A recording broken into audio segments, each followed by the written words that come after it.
सो hi everyone, जैसा कि आप लोगों को पता होगा कि हमारा ये फ्रांसीसी क्रांति हमने आपको इतना पढ़ा दिया था। अब आज जो शुरू करने जा रहे हैं वो हम शुरू करने जा रहे हैं कि 18वीं सदी में उत्तरार्ध में फ्रांसीसी समाज कैसा था। सन 1774 में बूरबू राजवंश, इस तरह से कई राजवंश होंगे, लेकिन यहाँ पर मेन बात है कौन सा राजवंश था। तो आप सर कहेंगे कि सन 1774 में बूरबू राजवंश का लुई 16वां, लुई कई सारे होंगे लेकिन ये 16वें नंबर का लुई था, फ्रांस की राजगद्दी पर आसीन हुआ। उस समय उसकी मात्र उम्र कितनी थी? 20 साल, लगभग हमारी ही उम्र का होगा। और उसका विवाह ऑस्ट्रेलिया की राजकुमारी, ऑस्ट्रेलिया नहीं कह रहे हैं सर, ऑस्ट्रिया कह रहे हैं, ऑस्ट्रिया की राजकुमारी मेरी एंटोइनेस से हुआ। राज्याभिषेक के समय उसने राजकोष खाली पाया।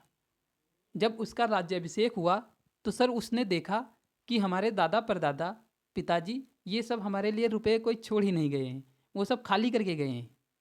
और लंबे समय तक चले युद्धों के कारण फ्रांस के वित्तीय संसाधन नष्ट हो चुके थे। जो उन्हें वित्तीय सहायता देते थे वो संसाधन ही नष्ट हो चुके थे। जैसे आपके यहाँ पर कोई भी चीज़ हो जो आपको धन दे रही हो, जैसे मान लीजिए आप अपने प्रिंटर से ही अपने प्रिंटर से आप अपना नोट छाप रहे हैं, अगर वो प्रिंटर ही कहीं दिक्कत कर गया तो आप क्या करोगे?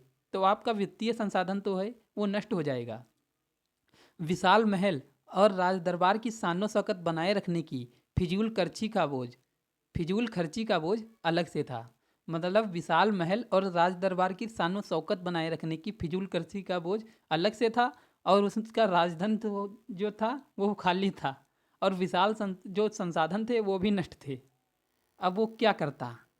तो वही बात है, क्या करता?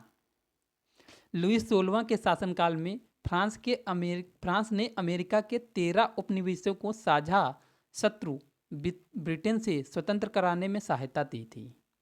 लुई 16वां के शासनकाल में फ्रांस ने अमेरिका के 13 उपनिवेशों को साझा साझा शत्रु मतलब ये अमेरिका का भी शत्रु है और फ्रांस का भी शत्रु है, ब्रिटेन से स्वतंत्र कराने में सहायता दी थी। इस युद्ध के चलते फ्रांस पर 10 अरब लिवरे से भी अधिक का कर्ज और जुड़ गया, जबकि उस पर पहले से ही 2 अरब लिवरे, ये लिवरे जो है वो एक प्रकार की मुद्रा है, लिवरे का बोझ चढ़ा हुआ था। 2 पहले से थे और 10 अब हो गए, तो कितने हो गए टोटल? 12 अरब का कर्जा चढ़ गया। सरकार ने कर्जदाता अधिक ब्याज की मांग कर रहे थे। सरकार से जो कर्जदाता थे, जो उन्होंने कर्ज दिया था, वो उनसे अधिक ब्याज कह रहे थे कि हम अधिक ब्याज से उनसे लेंगे। फलस्वरूप फ्रांसीसी सरकार अपने बजट का बहुत बड़ा हिस्सा दिनों दिन बढ़ते जा रहे कर्ज को चुकाने पर मजबूर थी। अपने नियमित खर्चों जैसे सेना के रख रखाव, राज दरबार, सरकारी कार्यालयों या विश्वविद्यालयों को चलाने के लिए फ्रांसीसी सरकार करों में वृद्धि करने के लिए बाध्य हो गई थी। अब होगा क्या? कर बढ़ेंगे, जिस तरह से इस वक्त भारत में बढ़ रहे हैं। और यह कदम भी नाकाफ़ी था, मतलब यह कदम भी कोई बड़ा कदम नहीं था। 18वीं सदी में फ्रांसीसी समाज 3 एस्टेट्स में बटा, जिनमें केवल तीसरे एस्टेट के लोग जनसाधारण ही कर अदा करते थे। अब ये एस्टेट्स आप समझ लीजिए। जनरल एस्टेट, सामान्य एस्टेट्स हैं। प्रथम एस्टेट में कौन आएंगे? पादरी वर्ग, 300 सदस्य होंगे इनमें।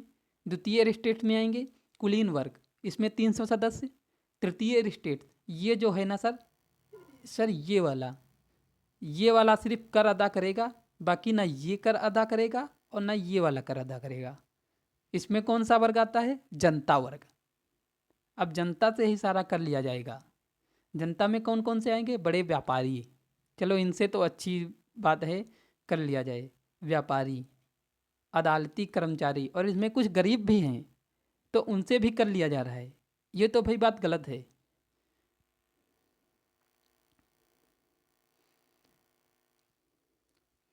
विभिन्न वर्गों में विभाजित समाज मध्यकालीन सामंती व्यवस्था का अंग था। प्राचीन राजतंत्र पद का प्रयोग सामान्यतः सन 1789 से पहले के फ्रांसीसी समाज एवं संस्थाओं के लिए होता है।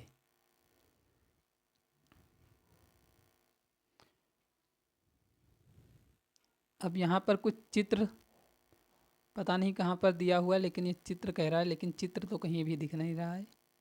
ये वाला चित्र है। दिया गया चित्र फ्रांसीसी समाज की वर्ग व्यवस्था को दर्शाता है। संपूर्ण जनसंख्या में लगभग 90% किसान थे। मतलब सर अगर वहाँ पर 100 लोग होंगे तो उनमें से 90 लोग किसान थे, लेकिन ज़मीन के मालिक किसानों की न्यूनतम संख्या थी।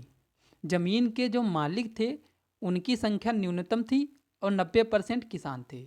लगभग 60% ज़मीन पर कुलीन, चर्च और तीसरे एस्टेट्स के अमीरों का अधिकार था।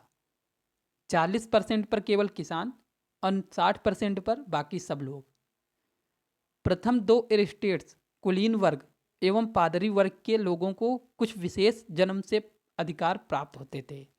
इनमें से सबसे महत्वपूर्ण विशेषाधिकार था राज्य को दिए जाने वाला कर से छूट। यही जो हमने आपको पिछले में बताया है।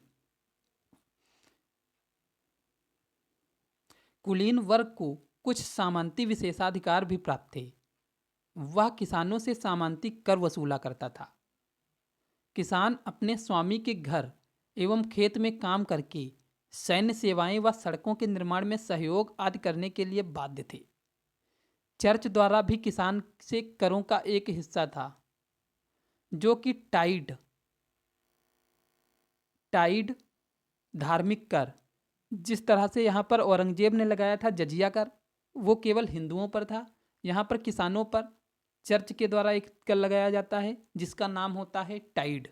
ये टाइड शब्द अभी अर्धवार्षिक परीक्षा में पूछे जा चुके हैं कि धार्मिक कर फ्रांस में चर्च द्वारा धार्मिक कर कौन सा लगाया गया था।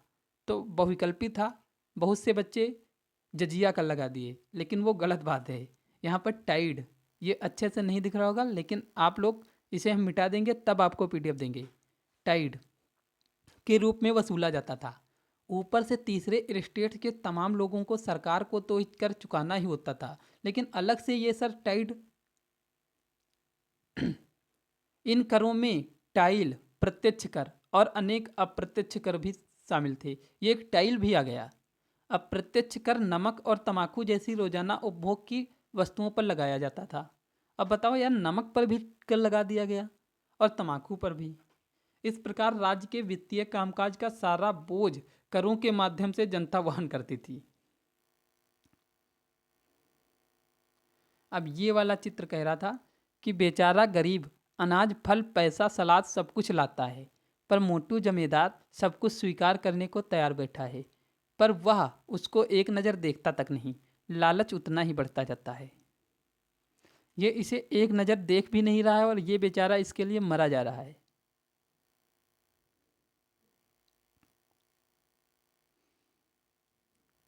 ये नॉलेज बूस्टर कुछ कह रहा है। नॉलेज बूस्टर देखते हैं क्या कह रहा है। तृतीय एस्टेट्स की नेशनल असेंबली। तृतीय एस्टेट के प्रतिनिधि स्वयं को राष्ट्र का प्रवक्ता मानते थे।